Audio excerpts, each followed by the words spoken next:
करोड़ों झारखंडवासी जिस स्थानीय नीति का पर टकटकी लगाए हुए हैं, टकटकी लगाकर देख रहे हैं, आस की नज़रों से देख रहे हैं, कुछ नए परिणामों का इंतज़ार कर रहे हैं, नए आयामों का इंतज़ार कर रहे हैं, वही स्थानीय नीति आज एक बार फिर विधानसभा से पारित हुई है। लेकिन क्या ये स्थानीय नीति बस एक फुटबॉल बनकर रह गई है? करेंगे आज चर्चा इस पर न्यूज़ 11 भारत स्पेशल विशेष में। आप देख रहे हैं न्यूज़ 11 भारत स्पेशल, मैं हूं अभिषेक सिन्हा आपके साथ। स्थानीय नीति को आज एक बार फिर विधानसभा ने पारित कर दिया, विधानसभा से पारित कर दिया गया है। इससे पूर्व भी स्थानीय नीति को विधानसभा का विशेष सत्र बुलाकर पारित किया गया था और उसके बाद राजभवन ने 2 दिसंबर 2023 को स्थानीय नीति के विधेयक को वापस भेज दिया था, राज्य सरकार को वापस भेज दिया था, यह कहते हुए कि इस पर अटॉर्नी जनरल का मंतव्य है। उन्होंने विधेयक की कुछ धाराओं को संविधान के अनुच्छेद 14 और 16(2) के उल्लंघन से संबंधित बताया था। क्या है पूरा मामला, देखिए ये रिपोर्ट।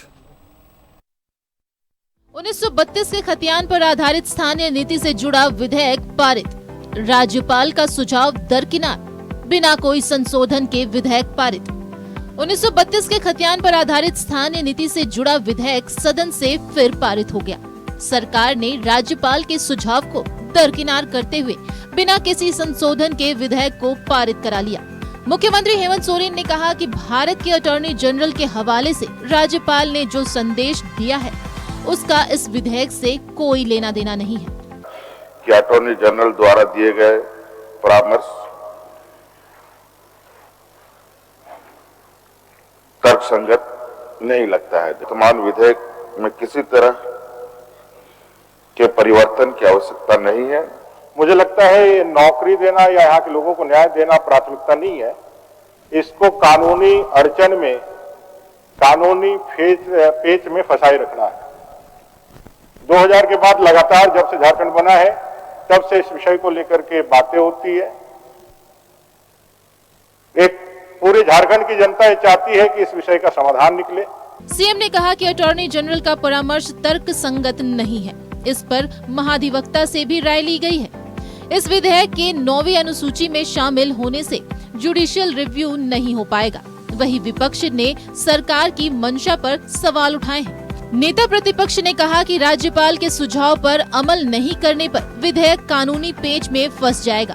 अब 1932 के जिनको हमेशा उसका समाधान नहीं चाहते हैं, इसको जिंदा रखना चाहते हैं और ये लटकाने, भटकाने और अटकाने का काम करके यहाँ के युवाओं को सिर्फ और सिर्फ सब्ज-बाग दिखा करके एक पोस्ट डेटेड चेक, एक भविष्य का इंश्योरेंस देकर के फिर एक बार ठगने का काम किया है। मुझे लगता है झारखंड की जनता, विशेषकर युवा, आज जितने निराश होंगे। आज स्थानीय और नियोजन नीति को लेकर के हेमंत सोरेन की सरकार सिर्फ और सिर्फ राजनीति करती है।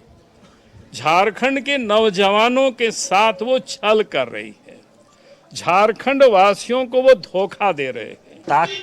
कानून को ताक में रखकर इन्होंने बिल पारित कर दिया था, फिर पुनः वापस हो गया, फिर अब चुनाव सामने आते देखकर फिर से इस बिल को वापस फिर राज्यपाल महोदय के पास भेज रहे हैं। तो हम लोग इसका विरोध नहीं है, मगर इस प्रकार से जो पूरे झारखंड को अंधकार में रखकर जो सरकार इस तरह का काम कर रहा है, ये बहुत ही गलत सोच है सरकार का। न सिर्फ बीजेपी बल्कि जेएमएम विधायक लोबिन हेम्ब्रम ने भी सरकार की मंशा पर सवाल उठाए हैं। ये हुआ झारखंड के 3 बात, कुछ हुआ ही नहीं, कोई चर्चा नहीं हुआ और उसमें 9वीं अनुसूची में भी इसको भेजा गया। अब यहाँ के छात्र एवं छात्राओं, जितना युवा लोग हैं, अब इन लोगों का भविष्य का क्या होगा, हमें नहीं लगता कि सरकार को कोई चिंता है। झारखंड स्थानीय व्यक्तियों की परिभाषा और परिणामी सामाजिक, सांस्कृतिक और अन्य लाभों को ऐसे स्थानीय व्यक्तियों तक विस्तारित करने के लिए विधेयक 2022 सदन से दोबारा पारित हो गया। लेकिन ये विधेयक तभी लागू होगा जब 9वीं अनुसूची में इसे शामिल किया जाएगा। आपको बता दें कि 11 नवंबर 2022 को विशेष सत्र बुलाकर इस बिल को पारित किया गया था, लेकिन राज्यपाल ने अटॉर्नी जनरल की राय लेने के बाद विधानसभा को बिल लौटा दिया था। ऐसे में अटॉर्नी जनरल के सुझाव को दरकिनार किए जाने से विधेयक के भविष्य पर भी सवाल उठ रहे हैं। न्यूज़ 11 भारत के लिए रांची से राकेश कुमार और विपिन उपाध्याय की रिपोर्ट। वहीं इस मामले पर सरयू राय ने क्या कहा है, आपको सुनाते हैं।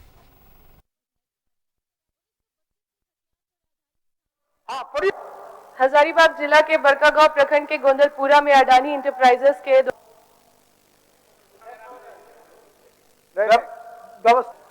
अध्यक्ष महोदय, हजारीबाग जिला के बरकागांव प्रखंड के गोंदलपुरा में अडानी इंटरप्राइजेस के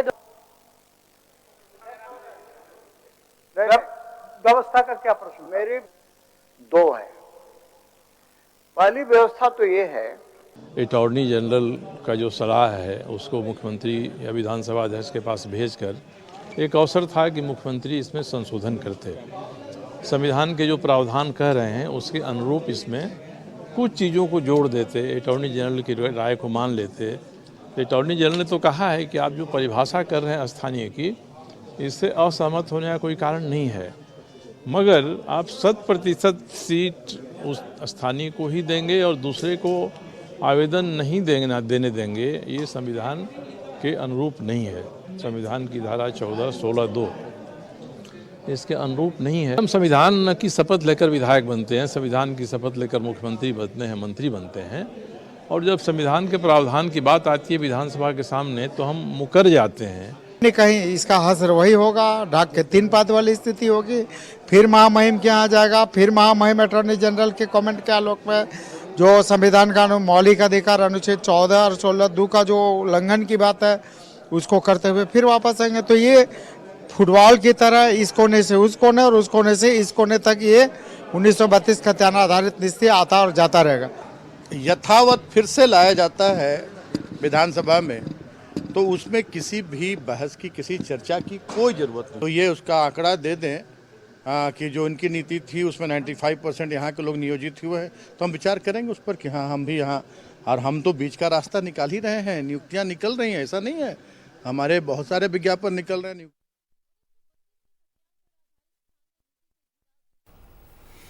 अभी आपने देखा पूरा मामला विधानसभा से पारित हो गया विधेयक। विधायक क्या कह रहे हैं, प्रतिपक्ष नेता प्रतिपक्ष क्या कह रहे हैं, मुख्यमंत्री क्या कह रहे हैं, सरयू राय क्या कह रहे हैं, कई विधायक मौजूद थे और विधानसभा से पारित हुआ है। हमारे साथ इस वक्त खिजरी से कांग्रेस विधायक राजेश कश्यप जी जुड़े हैं। स्वागत है राजेश जी आपका। हमारे साथ बोरियो विधायक झामुमो से लोबिन हेम्ब्रम जी जुड़े हैं। लोबिन जी स्वागत है आपका। सबसे पहला सवाल लोबिन जी से ही करते हैं।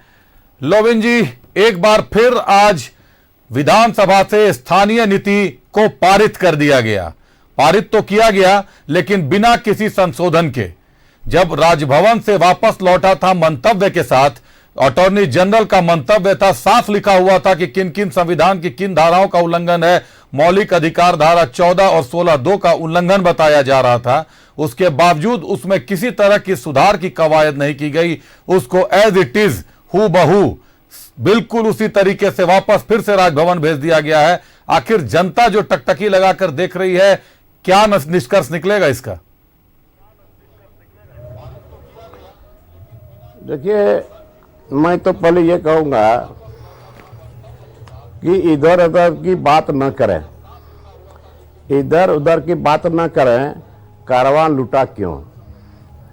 मैं ये कहना चाहता हूं कि एक बार जो सदन से पारित करके महामहिम राज्यपाल को भेजा गया, यह 1932 का खतियान, और काफ़ी दिनों के बाद वो लिफाफा खुला और पुनः सरकार को भेजा गया कि इसमें कुछ संशोधन। लेकिन आज का दिन पूरे झारखंड के लोग इसको जानना चाह रहे थे, लोग उम्मीद बैठाए बैठे थे कि आज 1932 का खतियान का डोमिसाइल का कुछ न कुछ फैसला होगा, लेकिन ऐसा सामने नहीं आया। और मैं भी सदन में था, और ये सदन में लाने के बाद पूरे लोगों को ये विश्वास था कि आज इस पर चर्चा होगा, और चर्चा करने के लिए सहमति भी बनी थी।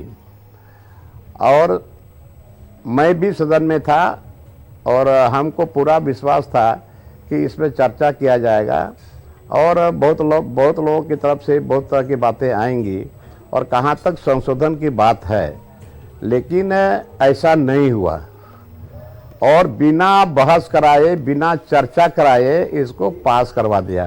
तो लोबिन जी, तो इस हमारे मामले कहने का में मतलब है लोबिन जी, इस मामले में मिथिलेश ठाकुर बता रहे हैं, उनका कहना है कि कोई विधेयक अगर यथास्थिति दोबारा लाई जाती है तो उसमें किसी तरह की चर्चा नहीं होती। इसी बीच हमारे साथ गोड्डा से भाजपा विधायक अमित मंडल जी जुड़ चुके हैं। अमित जी, स्वागत है आपका। तो लोबिन जी, इस मामले में मिथिलेश ठाकुर का यह कहना है कि कोई विधेयक अगर यथास्थिति फिर से लाया जाता है सदन में, विधानसभा में, तो उस पर किसी तरह की चर्चा नहीं की जाती। और फिर आप बता रहे हैं कि चर्चा पर सहमति बनी थी। सदन में लाया जाता है तो सदन का एक सहमति हो जाता है, और इसमें चर्चा करना बहुत जरूरी था। क्या संशोधन हुआ नहीं हुआ किसी को कोई पता नहीं, और जब चर्चा करने के लिए आप सरकार के विधायक हैं लोबिन जी, झामुमो के विधायक हैं, और आपको भी नहीं पता, तो फिर पता किसको है? इसीलिए तो मैं बोल रहा हूं ना कि मैं सरकार में हूं और सरकार का एक अंग भी हूं, और हम सत्ता में हैं। हमने कहा था, हमने तुरंत जब सहमति बनी थी, मैंने तुरंत स्पीकर को एक स्लिप पे लिख करके दिया कि सर हमको भी इसमें बोलने का मौका दिया जाए। इसके बाद ही तुरंत मैंने इसको पारित करा दिया गया। हम रुक करते हैं भाजपा से। देश दुनिया कुछ बोल रहे थे आप लोबिन जी, कुछ बोल रहे थे, आप बात पूरी कर लें। जी, मैं बोल रहा था, मैंने तुरंत स्पीकर साहब को मैंने लिख करके स्लिप भेजा कि मुझे भी इसमें बोलने का मौका दिया जाए, और इतना ही भेजने के बाद ही तुरंत इसको फिर पास कर दिया। हम पहला रुक भी बिल्कुल, मैं समझ गया आपकी बात। हम रुक करते हैं खिजवी विधायक राजेश कच्छप का।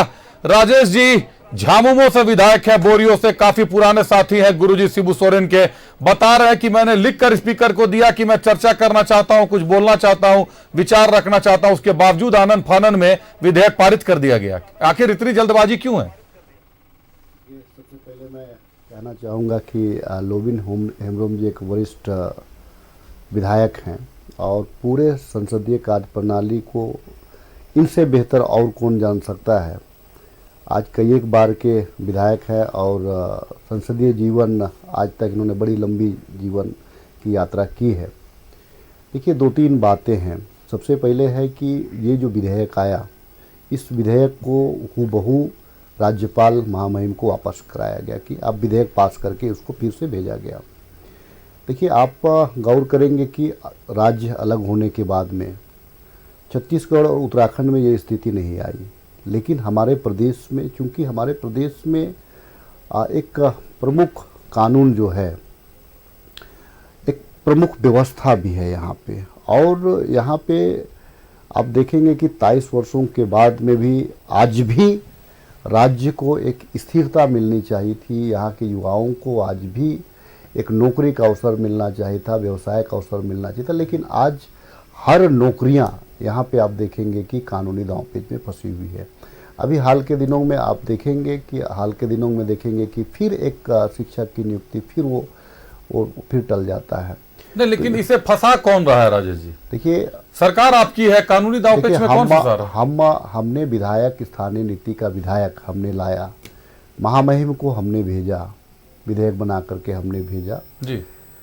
ये 1 साल हो गए, पूरे 1 साल। संवैधानिक व्यवस्था में आपने कभी देखा कि कोई भी विधेयक को जो विधानसभा से भेजा जाता है जी, इतने लंबे अवधि तक अटॉर्नी जनरल का राय के लिए रोक के रखा जाता है? प्रावधान तो ये है कि जी इसको कम से कम अगर आपको असहमति थी तो 14 दिन के बाद इसको वापस कर लेना चाहिए, ताकि सरकार उस पर फिर से पुनः विचार करती जी।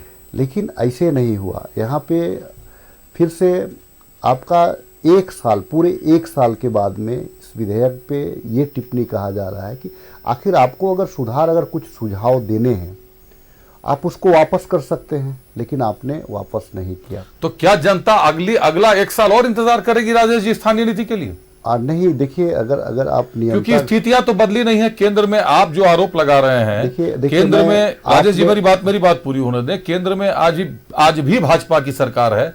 1 साल पहले जब विधेयक गया था राजभवन तब भी भाजपा की सरकार थी, और जब लौटाया गया विधेयक तो यह कहकर लौटाया गया कि संविधान की धाराओं के अनुकूल नहीं है, सुप्रीम कोर्ट के जजमेंट के अनुकूल नहीं है।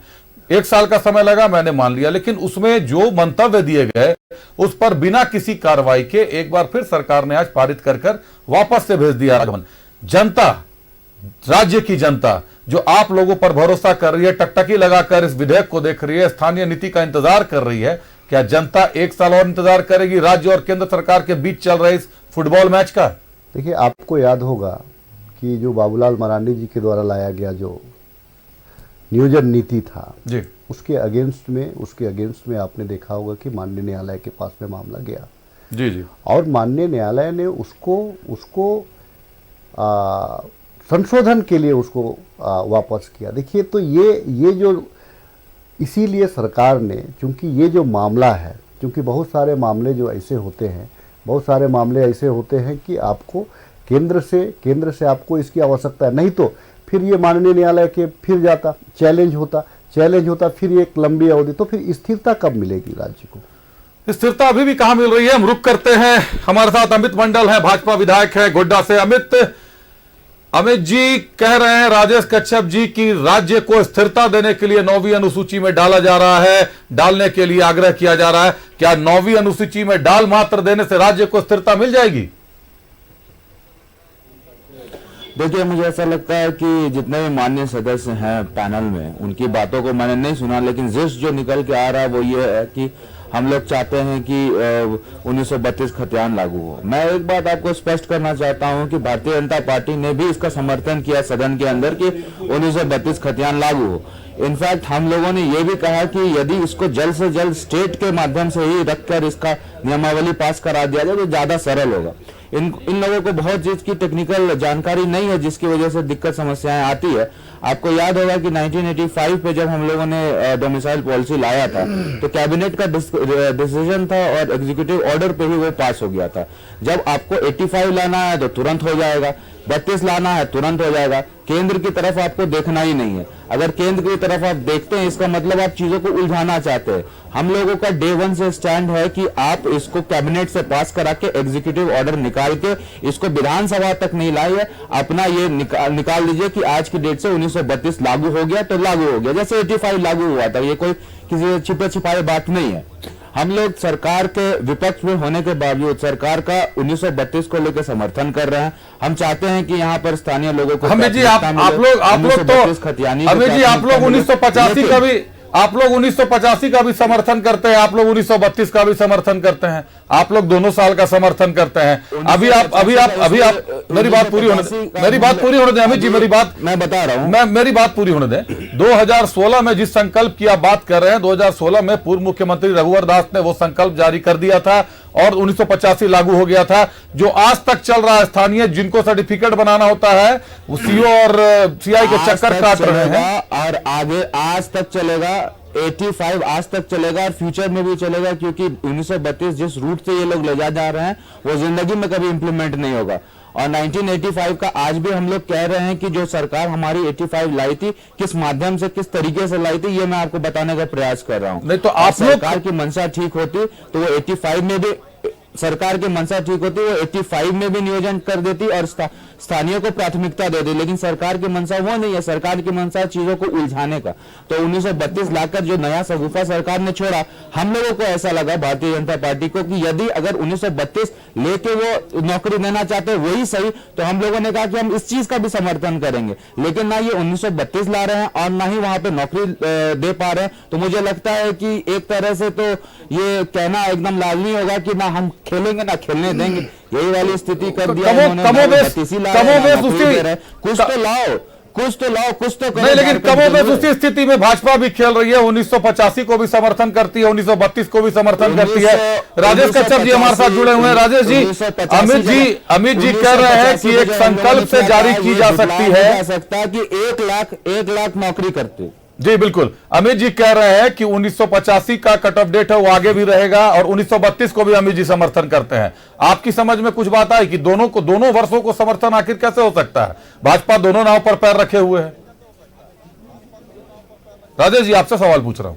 देखिए, एक चीज है, अमित जी की बातों से सरकार की जो विपक्ष में है उनकी मंशा स्पष्ट है कि इनकी मंशा इस पर। देखिए, 3 विधेयक को यहाँ पे लाया गया है। देखिए, 3 विधेयक लाया गया था, तीनों के तीनों विधायक अधर में लटके हुए हैं। चाहे वो 1932 के द्वारा स्थानीय नीति का मामला हो, या तो फिर आपको सरना कोड का मामला हो, या ओबीसी आरक्षण का मामला हो। तीनों का तीनों विधायक आज ठंडे बस्ते में पड़े हुए हैं। कारण क्या है कि ये देखिए एक चीज़ है, ये लोग कह कुछ रहे हैं और कर कुछ रहे हैं। देखिए सरकार आपको अगर दबाव देना था तो मामला ये भी है कि संविधान से बाहर कोई नहीं है। संविधान की शपथ सारे लोग लेते हैं, पालन कौन कर रहा है? तो आज पालन तो हो ही नहीं रहा संविधान का वास्ता देकर। आज के तारीख में जो भारतीय जनता पार्टी के जो प्रदेश अध्यक्ष है, इस प्रदेश के प्रथम मुख्यमंत्री आदरणीय बाबूलाल मरांडी जी, उनके पीरियड आप देखेंगे कि जो कोर्ट में जो हश्र हुआ, क्या वो हश्र बार बार एक्सपेरिमेंट। तो राजेश जी आखिर सरकार क्या रही है? अगर सरकार खतियान आधारित नियोजन नीति ही चाह रही है, कैसे होगा जब संविधान के अनुकूल नहीं है? तो फिर आखिर उसको पारित कैसे कर देगी सरकार? इसीलिए तो 9वीं अनुसूची में इसको डाल के नहीं, ये तो बात हो गई कि संविधान के अनुकूल नहीं है, फिर भी 9वीं अनुसूची में डाल दीजिए ताकि इसको चैलेंज नहीं किया जा सके। संविधान के अनुकूल कहाँ पर नहीं है? अटॉर्नी जनरल का मंतव्य साफ है। राजेश जी, मैं आपको सुना दूं, जब राजभवन ने वापस भेजा था आपके विधेयक को वापस भेजा था 2 दिसंबर 2023 को, तो उसमें स्पष्ट लिखा हुआ था कि अटॉर्नी जनरल, देश के अटॉर्नी जनरल ने यह कहा है कि विधेयक की कुछ धाराएं जो है वो संविधान के अनुच्छेद 14 और 16(2) का उल्लंघन करती है। साथ ही नियोजन नीति को लेकर उन्होंने सवाल उठाए थे कि इसमें जो है सामान्य व्यक्तियों को भी नौकरी के लिए रोका नहीं जा सकता, किसी को 100% आरक्षण की बात थी। उन्होंने 5 वर्षों का एक विकल्प भी दिया था कि 5 वर्षों के लिए चतुर्थ वर्गीय जो नौकरियां हैं उनको रिजर्व किया जा सकता है, लेकिन उस पर कोई चर्चा नहीं हुई, कोई बातचीत नहीं हुई, कोई संशोधन नहीं हुआ और विधेयक को एज इट इज राजभवन को भेजा गया है। क्या हो सकता है आने वाले समय में? जवाब पूछते हैं लोबिन सर से। लोबिन जी, क्या हो सकता है? विधेयक राजभवन फिर से वापस कर सकता है क्या? एकदम वापस कर सकता है, क्योंकि इसमें संविधान के अनुरूप जो होना चाहिए था वो नहीं हुआ और इसमें किसी भी तरह का कोई संशोधन नहीं हुआ। पहले जैसा था एजीटी वैसा ही भेजा जा रहा है और इसमें 9वीं अनुसूची में भेजने का क्या मतलब है? जी बिल्कुल, एक बार अमित मंडल से पूछते हैं। अमित जी, क्या विधेयक क्या राजभवन इस विधेयक को फिर से वापस भेज सकता है? देखिए, मैं टेक्निकल बिंदुओं की बात करूंगा। राजभवन ने जो टिप्पणी दी थी उसका समावेश होना चाहिए था, खतियान पे आज डिबेट होना चाहिए था, सरकार क्या चाहती है अपना मंशा को वो रिफ्लेक्ट करना चाहिए था, लेकिन सरकार ने ऐसा कुछ नहीं किया। आनन फानन में जो एज इट इज बिल था उसको फिर से राजभवन को दे दिया। अब ये राजभवन के विवेक पे निर्भर करता है कि आगे क्या करना चाहते हैं, लेकिन मुद्दे की बात यह है कि यदि कोई चीज आपको सही करने के लिए आपके मास्टर आपको बताएंगे तो चीजों को आप ठीक करेंगे कि उसको गलत ही करके? बिल्कुल, एक बार राजेश कच्छप जी से जान लेते हैं। भूल हो सकती है, लेकिन 3 बार गलती करना मुझे लगता है कि जानबूझ के भूल ये जेएमएम सरकार। बिल्कुल, एक बार राजेश कच्छप जी का रुख करते हैं। राजेश जी, विधेयक एज इट इज आप लोगों ने भेज दिया है, राजभवन फिर से उसी पुराने मंतव्य के साथ वापस भेज सकता है आपको? देखिए, ये जो है कि हम कोई असंवैधानिक तरीके से हम नहीं भेजे हैं। देखिए, पहला चीज़ है, मैं कहना चाहता हूँ कि अभी तक अगर अटॉर्नी जनरल से राय लेनी थी तो इतना लंबी अवधि की राय नहीं, वो तो हो गया। अब तो आ गया, राय आ गई है। अब जो है अगर मान लीजिए कि माननीय महामहिम को अगर इसमें कुछ आपत्ति है तो जो सासमय इसको वापस करे, उसमें निर्णय लिया जाएगा। चलिए, मतलब आपको भी ऐसा लगता है कि विधेयक वापस भेजा जाएगा? तो आप लोगों की जानकारी के लिए एक चीज बता दूं जो हमारी जानकारी में है कि दूसरी बार अगर विधानसभा से पारित होकर कोई विधेयक राजभवन जाता है तो संवैधानिक परिस्थितियां ऐसी होती है, संवैधानिक व्यवस्था ऐसी है कि अब राजभवन उसको वापस नहीं भेज सकता, अब उसको केंद्र में भेजना मजबूरी हो गई है। पाला पूरी तरह से गेंद जो है वो केंद्र सरकार के पाले में चला गया है। हम जानेंगे विधि विशेषज्ञ से भी। हम बात कर रहे थे राजभवन की व्यवस्था की, कहीं ना कहीं संवैधानिक व्यवस्था है कि राजभवन को दूसरी बार विधानसभा से पारित विधेयक को केंद्र सरकार के पाले में डालना पड़ेगा, लेकिन केंद्र सरकार के पास यह विकल्प है कि वो अटॉर्नी जनरल के मंतव्य को देखते हुए इसे फिर से वापस भेज दे और उसके बाद कोई विकल्प नहीं बचेगा। ये 9वीं अनुसूची का जो खेल है, ये स्थानीय नीति को फुटबॉल बनाने का जो परंपरा चल शुरू हो चुकी है, इसको रोकने के लिए अब किसी भी हद तक मामला जा सकता है। बहरहाल, हम पूरी कानूनी जानकारी के लिए हमारे साथ विधि विशेषज्ञ के रूप में पूर्व महाधिवक्ता अजीत कुमार जी जुड़ चुके हैं। हम अजीत कुमार का रुख करते हैं। अजीत जी, आज एक बार फिर झारखंड सरकार ने विधानसभा से स्थानीय नीति को पारित कर दिया है। अब इसे फिर से 9वीं अनुसूची में डालने के लिए राजभवन भेजने की तैयारी है। क्या कहती है विधि की क्या मजबूरियां हैं? क्या यह सही है कि संवैधानिक परिस्थितियां ऐसी बन चुकी है कि राजभवन इस बार विधेयक को वापस नहीं भेज सकता, उन्हें केंद्र को भेजना होगा? देखिए, बात सही है कि राज्यपाल यदि अटॉर्नी जनरल से ओपिनियन लेने के उपरांत इस बिल को पुनर्विचार के लिए विधानसभा में भेजे थे, सरकार के पास आई और सरकार के पास से बिल विचार के लिए रखा गया विधानसभा में, तो जब विधानसभा ने दोबारा इसे पारित किया है तो राज्यपाल के पास, माननीय राज्यपाल के पास और कोई विकल्प नहीं होगा, उनकी एसेंट इस बिल पे जरूर होगी और बिल को जो है वो केंद्र भेज दिया जाएगा।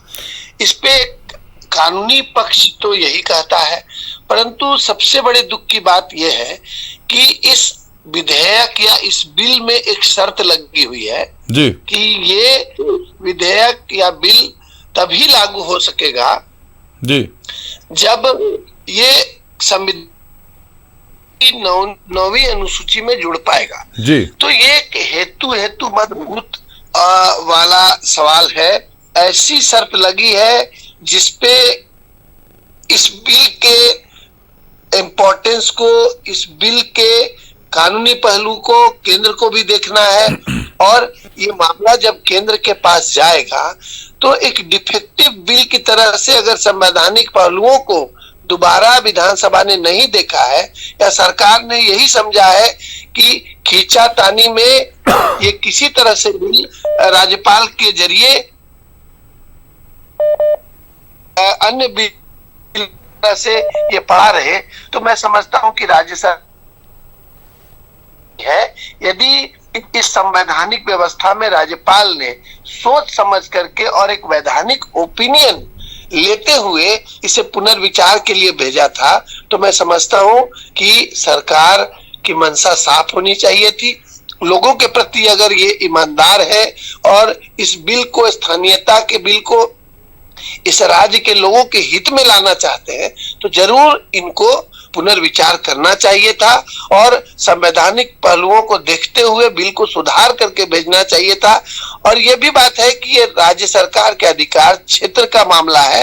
राज्य सरकार चाहती तो स्थानीयता निर्धारित करके इसे राज्य सरकार के स्तर से ही लागू किया जा सकता था, इवन विधानसभा में ले जाने की इसकी आवश्यकता नहीं थी। परंतु मैं समझता हूं कि राज्य सरकार जो वर्तमान झामुमो की सरकार है वो स्थानीयता निर्धारित ही नहीं करना चाहती है, इस विषय को, इस मुद्दे को जिंदा रखना चाहती है और इसका एक राजनीतिक लाभ जो ये लेते रहे हैं, ये बराबर इसका राजनीतिक लाभ लेना अजीत जी, एक बात आपसे जानना चाहेंगे कि अगर विधेयक को बिना किसी संशोधन के भेजा गया है तो उस विधेयक को केंद्र सरकार को भेजना संवैधानिक व्यवस्था है या फिर से वापस राज्य सरकार को भेजा जा सकता है, यह कहते हुए कि इसमें किसी तरह का संशोधन नहीं किया गया है? देखिए, ये बिल केंद्र सरकार अथवा राष्ट्रपति अथवा पार्लियामेंट जिस भी स्तर पर जाएगा, इसके कानूनी पहलुओं की जरूर जांच की जाएगी। यदि बिल जो पास हुआ है या दोबारा एज इट इज भेजा गया, ऐसी खामी है जैसा कि माननीय राज्यपाल ने पॉइंट आउट किया था, तो वो खामी अगर रहती है तो इन खामियों को केंद्र भी जरूर देखेगी और ये जिस भी स्तर पर जाएगा इसके कानूनी पक्ष देखे जाएंगे। ही बनाया गया है, जैसा कि माननीय राज्यपाल ने अटॉर्नी जनरल से ओपिनियन लेकर के लिखा है अपने रेफरेंस में, तो ये बिल अगर गैर संवैधानिक है तो इसे कभी भी केंद्र सरकार नहीं मानेगी और चाहे तो बिल लंबे समय तक पड़ी रहेगी या इस बिल को लागू करने में अनेकों प्रकार की अड़चने आएगी। 9वीं अनुसूची में संलग्न किए जाने की बात तो दूर है, ये बिल केंद्र सरकार के स्तर से ही निकल पाना मैं नहीं समझता हूं कि संभव होगा। उचित ये होता कि जितने महंगे महंगे वकील रख करके माननीय हेमंत सोरेन जी अपने मामलों की पैरवी करवाते हैं। इस मामले की भी परीक्षा या इस मामले का भी रिव्यू वो अपने महंगे वकीलों से करवा लेते और संवैधानिक पहलुओं को देखने के उपरांत विधानसभा के पटल पर एक सुधारा हुआ विधेयक लेकर के आते, ताकि राज्य की जनता को स्थानीयता का भी लाभ मिलता और नियोजन नीति जो उस आधार पे बनती है उसका भी लाभ मिल पाता। तो वर्तमान में जो परिस्थितियां हैं, राज्य के लोग ऐसे ही रहेंगे और इस विषय का राजनीतिकरण होता रहेगा, परंतु राज्य के लोगों के पास न तो स्थानीय नीति रहेगी। चलिए, बहुत धन्यवाद अजय जी, आपका हमारे साथ जुड़ने के लिए बहुत धन्यवाद। तो विधि विशेषज्ञ ने अपनी राय दे दी है। अजीत कुमार कह रहे हैं कि ये मामला जो है, केंद्र तो क्या, पारित होने की बात तो छोड़िए, 9वीं अनुसूची की बात छोड़िए, ये मामला ही अटक गया है। राज्य की जनता बस टकटकी लगाए रहेगी और किसी की फरियाद शायद सुनी ना जाए। रुक करते हैं राजेश कच्छप जी का। राजेश कच्छप जी पूर्व महाधिवक्ता थे अजीत कुमार, बता रहे हैं एडवोकेट जनरल कि इसमें विधि सम्मत दिक्कत है, समस्याएं हैं। मंतव्य जो आया उसमें साफ लिखा है कि सुप्रीम कोर्ट के निर्देशों की अवहेलना है, संविधान के अनुच्छेदों का उल्लंघन है, उसके बावजूद कि बिना किसी सुधार के वापस भेज देना। आखिर इसके पीछे मंशा क्या है सरकार की? सीनियर एडवोकेट तो टिप्पणी तो नहीं करूंगा। मैं सिर्फ इतना मैं इस बात को जरूर बोलना चाहूँगा कि राजनीति से प्रेरित होकर के सरकार को सुझाव देना भी वो उचित नहीं है।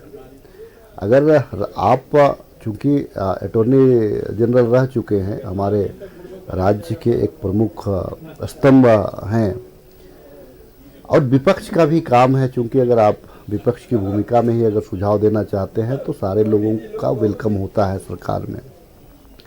आप देखिए, माननीय मुख्यमंत्री जी को ये कहना कि महंगे वकील आप करते हैं अपने लिए, तो इस विधेयक के लिए भी महंगे वकील, मैं इस बात को थोड़ा सा मैं इसको नहीं ये कर पा रहा हूँ।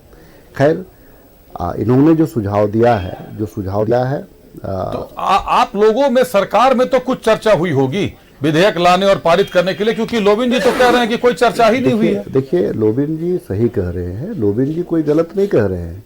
हम लोगों को सिर्फ इतना कहा गया कि भाई इसमें जो त्रुटियां हैं जी, वो त्रुटियां हैं, तो उस पे चर्चा का जो वक्त था, ठीक है ना, तो इसमें चर्चा नहीं हुई। इसको जब यथावत अगर भेजा जाता है तो वास्तव में उसमें, क्योंकि इससे पूर्व भी इसकी चर्चा हुई थी, जो विधेयक को भेजा गया था उस पर चर्चा हुई थी, तो दोबारा उस पर चर्चा नहीं हुआ जी।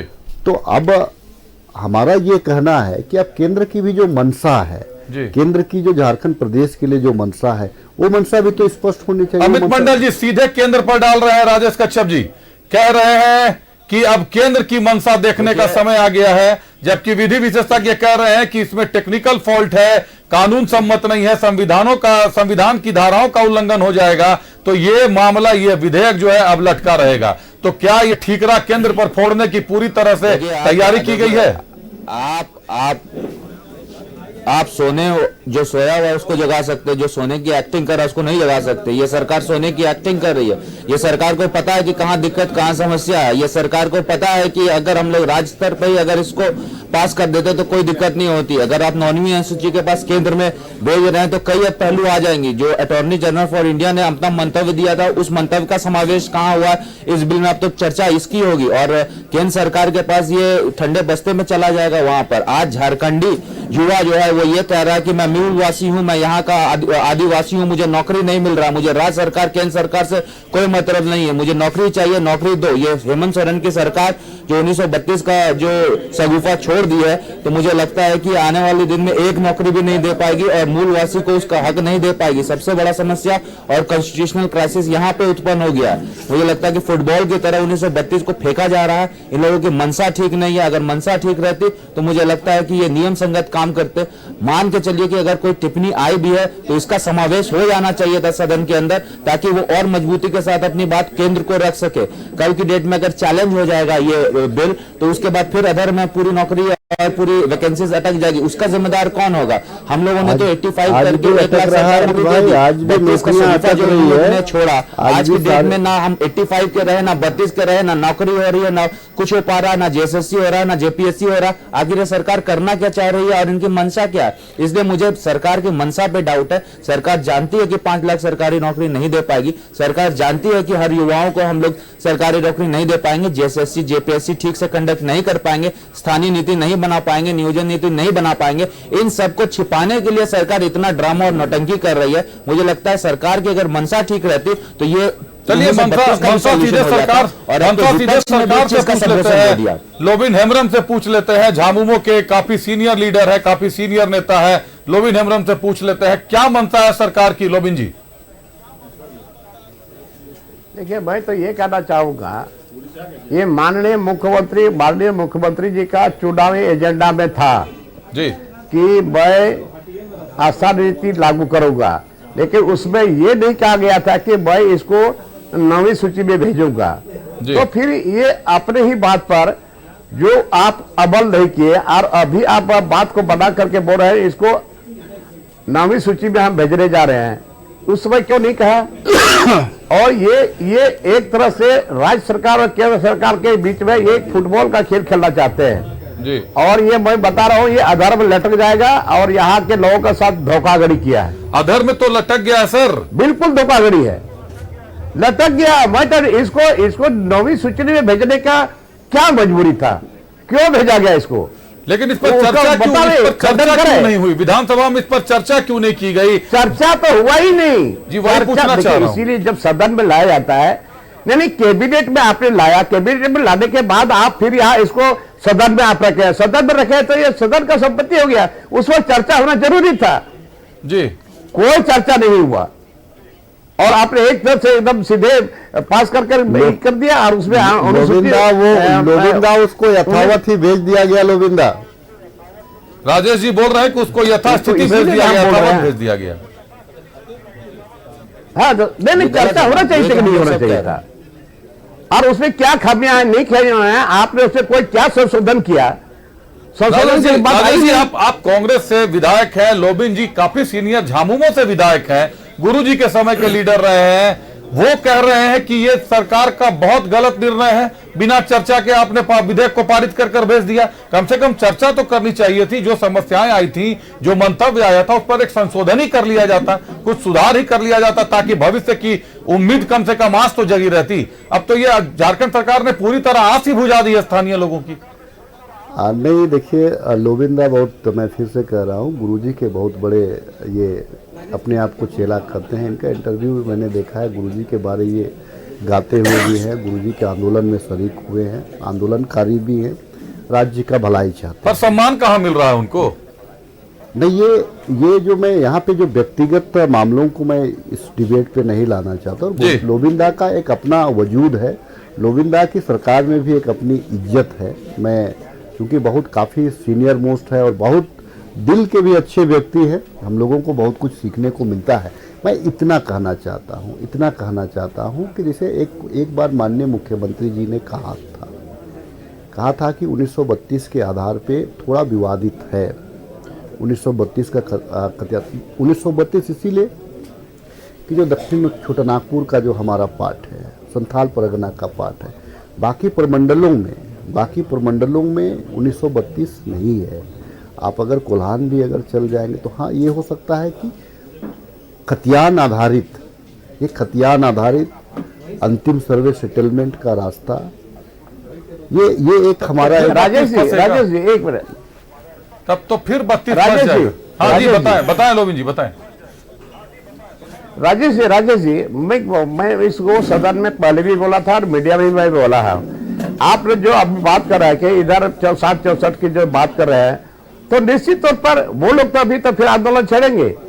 अरे हमने कहा था कि भाई सीधी बात है, जिसके हाथ में खतियान है वही यहाँ का स्थानीय है जी। तो फिर ये तो मामला फंसाने वाली बात हो गया 932 का बात। अब जहां सर्वे ही नहीं हुआ था 32 में, जहां सर्वे लास्ट जो है 64 में हुआ, तो वहां कैसे खतियान 32? नहीं, लास्ट सर्वे सेटलमेंट को भी रखा जा सकता है ना, सब आ जाता उसी में। क्या कारण क्या है राजेश जी, क्यों इतनी हड़बड़ी में है? देखिए, ये खतियान आधारित जो खतियान आधारित नहीं, 1932 आधारित बताइए, क्योंकि खतियान तो कई जगहों के अलग अलग हैं। आप 1932 आधारित बताइए। मैं इसीलिए कह रहा हूँ, दक्षिणी छोटानागपुर और संथाल परगना में निश्चित तौर से 1932 का खतियान अभी भी चल रहा है, जिसके आधार से यहाँ के लोगों का आवासीय और जाति प्रमाण पत्र निर्गत किए जा रहे हैं जी। लेकिन बाकी प्रमंडलों में इसे इतर है। बाकी प्रमंडल भी राज्य के हिस्से हैं, इसीलिए इसमें एक, आप अगर पूरे चीज को पढ़ेंगे तो इसमें ग्राम सभा का भी प्रावधान है जी। ग्राम सभा का भी प्रावधान है। और लोबिंदा हमेशा ही पेशा की बात करते हैं, तो ये तो लोबिंदा हमेशा ही पेशा की बात करते हैं। हो गई कि आप अपने ही राज्य के लोगों के साथ दोहरा व्यवहार कर रहे हैं। आप कहीं 32 देख रहे हैं, बाकी अन्य प्रमंडलों की तरफ ध्यान ही नहीं दे रहे, वो अन्य प्रमंडल में विरोध की लहर चलने वाली है। तो फिर करना क्या चाह रही है सरकार? क्योंकि इसमें सरकार ये समझ रही है कि 32 का खतियान पास हो नहीं पाएगा, इसमें संविधान की धाराओं का उल्लंघन है। लिखा हुआ है खतियान आधारित, आप इस वर्ड को भी आप देखिए। नहीं, 1932 लिखा हुआ है। राजेश जी, ये जानकारी दे दूं, विधेयक में 1932 का खतियान लिखा हुआ है। 1932 का खतियान लिखा हुआ है जी, कुछ कह रहे हैं 1932 का खतियान, यही विधेयक आया है, यही विधेयक है 1932 का खतियान। और मैं बता रहा हूँ, आज सदन में कुछ कर ही पाएंगे राजेश जी, इन लोगों की राजेश जी दल की बैठक में बैठते हैं तो इन्हीं तरह का चर्चा ये लोग करते हैं। अरे 32 पास होने तो तब तो हम लोग कुछ करेंगे, ना नौकरी देंगे ना कुछ होगा। ये मनसा और माइंडसेट के साथ जेएमएम सरकार चल रही है। चलिए, अमित मंडल ने बहुत बड़ी बात कह दी कि ना 9 मन तेल होगा, मामला है ना 9 मन तेल होगा, ना राधा नाचेगी। सरकार कहीं ना कहीं जान रही है कि 32 का खतियान धरातल पर उतर ही नहीं सकेगा, क्योंकि अलग अलग प्रमंडलों में अलग अलग स्थिति है। गोविंद हेम्ब्रम ने एक बहुत बड़ी बात कही थी, इधर उधर की बात न कर, कारवां लुटा क्यों। हमारे साथ कांग्रेस विधायक राजेश कच्छप जी जुड़े हुए हैं, भाजपा से अमित मंडल जी जुड़े हुए हैं। राजेश कच्छप जी अमित मंडल से किसी विषय पर टिप्पणी चाह रहे हैं। अमित जी ध्यान से सुनिएगा, टिप्पणी आपसे मांग रहे हैं। राजेश जी बताएं। राजेश जी चाहता हूँ अमित जी से, मुझे राजेश जी का नहीं सुनाई पड़ा, तो आप प्लीज उसको रिपीट कर। जी जरूर कर दूंगा, बताएं राजेश जी। आप मैं अमित जी से सिर्फ इतना कहना चाहता हूँ कि आप दो नाव में आप सवार नहीं हो सकते हैं। आप एक साइड में 1900 आप रघुवर दास की जो 1985 की भी बात करते हैं और 1932 की भी बात करते हैं, तो वो तो आप लोग भी करते हैं, 1932 की भी बात करते हैं और दूसरे प्रमंडलों की भी बात करते हैं। नहीं, हम 1932, देखिए दक्षिणी छोटा, ये एक हमारी मानसिकता है। चलिए, आपकी टिप्पणी, आपने टिप्पणी मांगी अमित जी से, मैं अमित जी से पूछ लेता हूं। अमित जी, राजेश कच्छप का कहना है कि आप भाजपा दो नाव की सवारी नहीं कर सकती। आप रघुवर दास के 1985 को भी मानते हैं और 1932 के खतियान को भी मानते हैं। कोई तो एक नाव चुनिएगा, नहीं तो फिर डूबने का खतरा बढ़ जाता है। देखिए मैं इस चीज को स्पष्ट कर देता हूं। 1985 के आधार पर हम लोगों ने 1 लाख सरकारी नौकरी दे दिया है। हम लोगों ने चतुर्थ विधानसभा में 1985 के आधार पर 1 लाख सरकारी नौकरी दे दिया है। आज की डेट में भी अगर कोई स्थानीय नीति और नियोजन नीति है तो भारतीय जनता पार्टी की स्थानीय नीति और नियोजन नीति पे काम चला रही है सरकार। इसीलिए इस शक और दुविधा में ना पड़े कि दो नाव की सवारी की हम लोग कर रहे हैं। हम लोगों का यह मानना है कि जब हम लोगों का शासनकाल था, हम लोगों ने अच्छा स्पष्ट डोमिसाइल नीति अपना के उसको जनता के लिए समर्पित कर दिया था। आपने चुनावी प्रोपेगेंडा किया 1932 का, हम लोग आपके साथ खड़े हैं इसलिए क्योंकि हम लोगों को ऐसा लगता है कि जनता का हित अगर इसी में है तो यही सही। लेकिन 1932 लागू तो आप कर दीजिए और उसके बाद कैसे ले लिया भाजपा ने? भाजपा ने ये निर्णय फिर कैसे ले लिया कि 1932 में जनता का हित है, जबकि कई प्रमंडलों में 1932 का खतियान नहीं है? फिर उन प्रमंडलों का क्या होगा, वहां की जनता क्या करेगी? देखिए ऐसा है कि ये जब डिबेट आप उठा के देखेंगे तो हम लोगों ने स्पेसिफिकली कई बातों का यहाँ पे जिक्र किया था। 1965 का मसला फंस जाएगा, 1965 में कैसे समाहित करेंगे। ग्राम सभा आप बोल रहे हैं तो ग्राम सभा से वैसे बांग्लादेशी घुसपैठिए कहीं जाके झारखंडी का निवासी बन जाए और सरकारी नौकरी का लाभ ले ले, इसको कैसे आप रोकेंगे? सुरक्षा को कैसे आप दृष्टिकोण से आप देखेंगे? बॉर्डर को कैसे सील कीजिएगा? इन्फिल्ट्रेटर्स आके अगर ग्राम सभा में घुस जाए और वहां से झारखंडी निवासी प्रमाण पत्र बना ले, उसको कैसे रोकेंगे? ये जो पूरा जो जिन है उसको खोल दिया गया है जेएमएम के द्वारा। और अब तो 1932 ही नहीं रहा, इसमें 1965 आ गया है। अब ग्राम सभा कैसे ठीक से हो? आज की डेट में आपको भी पता है ग्राम सभा कितना रोबस्ट होता है। ग्राम सभा में कई दिक्कतें हो सकती है। कोई बाहरी लोग आकर यहाँ पर झारखंडी निवासी अपना बना लेंगे, उसको कैसे आप रोकेंगे? लेकिन अभी जी एक मिनट आपको रोकना चाहूंगा। आपने अभी एक बात बहुत बड़ी कह दी। सीधे लोबिन हेम्ब्रम का रुख करते हैं। लोबिन जी, अमित मंडल कह रहे हैं कि भाजपा ने 1 लाख सरकारी नौकरियां दे दी है 1985 के हिसाब से। देखिए मैं एक बात बताना चाहता हूं, ये झारखंड का दुर्भाग्य है जी। और झारखंडियों के लिए बना है ये, यहाँ के आदिवासी मूलवासियों के लिए ये राज्य अलग हुआ है। और एक बात है, जहां तक 1932 और 1964 की बात, मैं ये स्पष्ट कर देना चाहता हूं कि जब यहाँ सर्वे हुआ तो सर्वे तो एक दिन में नहीं हो सकता, एक साल में नहीं हो सकता, एक जिला में तो विभिन्न जिला में विभिन्न तरीके में सर्वे हुआ है। और इधर 1964 में भी हुआ और 1932 में हुआ, उसके पहले भी हुआ है। तो 32 को आधार क्यों माना जा रहा है? जिसके हाथ, तो फिर 32 को आधार मानने का कारण? हाँ, नहीं, ये पागलपन है। मैं कहता हूँ ये 32 को क्या मान के चलेंगे, फिर छोटा नागपुर को लोग क्या करेंगे? वो लोग तो विरोध करेंगे ना। इसीलिए मेरा मानना है कि जिसका जमीन है, सर्वे किसका हुआ? जिसका जमीन है उसी का सर्वे हुआ, और सर्वे होने के बाद उसको खतियान मिला। तो विभिन्न तरीकों में सर्वे हुआ है और सबों को हाथ में खतियान मिला है। ये सरकार को ये सोचना चाहिए कि जिसके हाथ में खतियान है या लास्ट सर्वे सेटलमेंट। तो लोबिन जी, आपने तो संथाल में आंदोलन किया था 32 के खतियान पर आधारित नीति के लिए। आप आंदोलन एकदम नहीं, और गुरुजी के भी यही कहना था जी।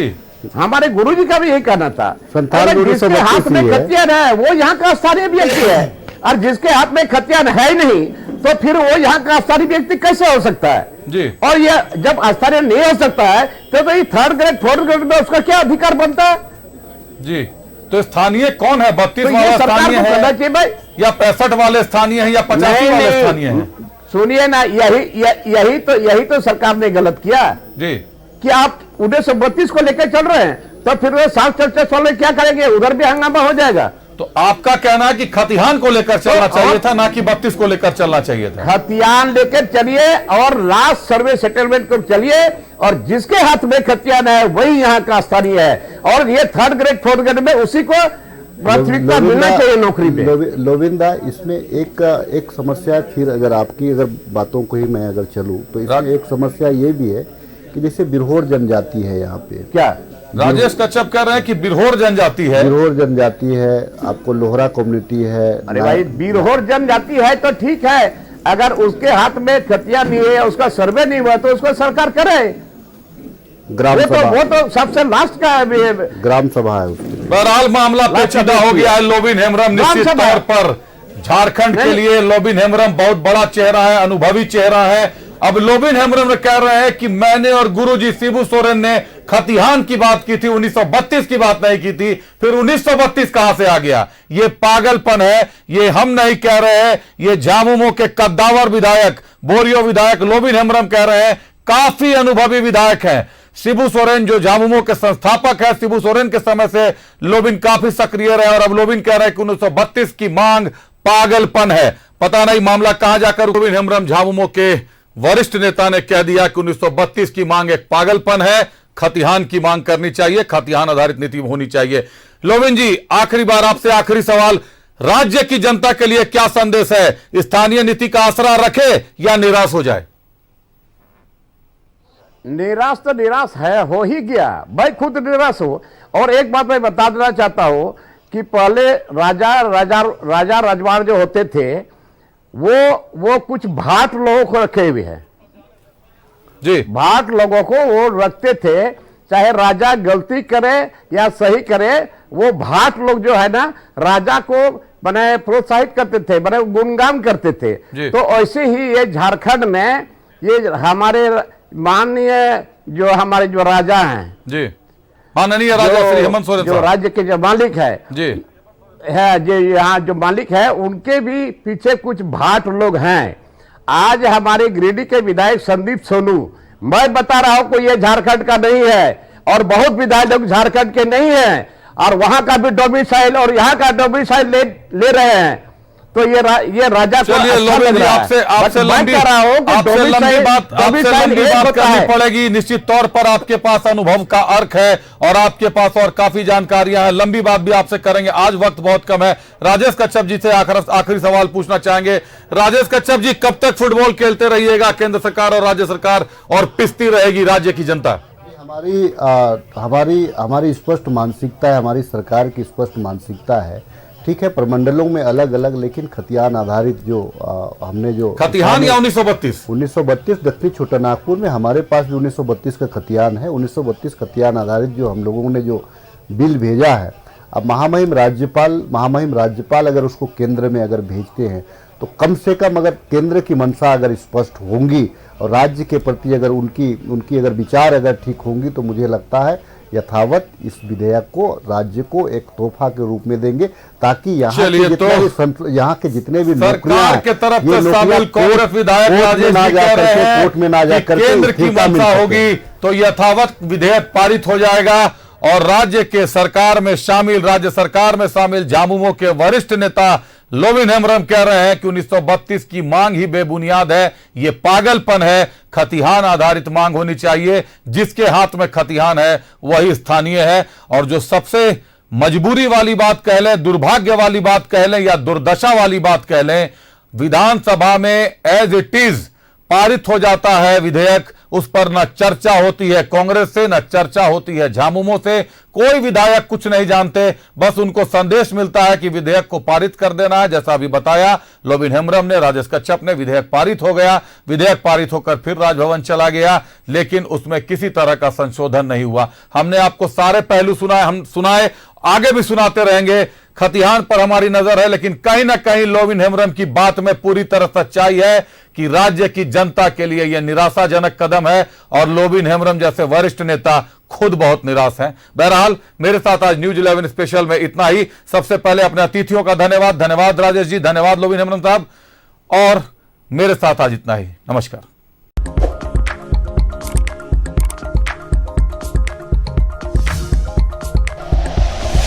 Like and share videos, subscribe करें हमारा चैनल और प्रेस करें बेल आइकॉन।